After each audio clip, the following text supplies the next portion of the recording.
premier boulot que j'ai fait sur le sujet de marché de permis, c'est en 93 pour le CDE. D'accord ? J'ai eu d'autres expériences. Ensuite, j'ai fait partie du premier jeu sur des marchés de permis avec Stavins et un Suédois qui s'appelait Baum. Et très vite tiré la conclusion que UITS, qu'un des marchés de permis à l'échelle européenne, ça pouvait marcher. C'est pour ça que je les ai défendus à l'époque. Comme si ça met en place des industries lourdes, très bien définies, qui ont à peu près la même logique. Pour les raisons politiques et idéologiques, ce n'est pas ce qui s'est passé.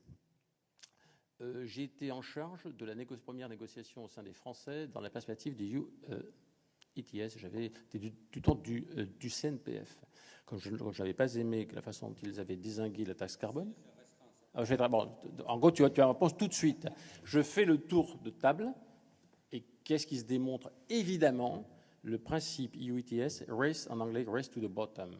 Forcément, vous avez une négociation qui fait que le prix sera tiré au plus bas. Pourquoi? Autour de la salle, vous avez des industries, alors c'est dans les corridors, des industries qui sont très très différentes. Chacune d'entre elles a des maillons faibles et chacune va dire « Oh, moi, je voudrais bien payer 100 €, mais le pauvre qui est là, il ne peut pas. » Voilà. Et donc, vous avez un système qui est vicié depuis le départ parce qu'on a mis trop d'industries. C'est devenu un symbole politique, donc on ne peut pas revenir en arrière comme ça. Mais si je dois dire en 2 mots ce que je pense du système, c'est ça. Et puis, donc, ça veut dire que mon espoir pour améliorer, tu vois, n'est pas...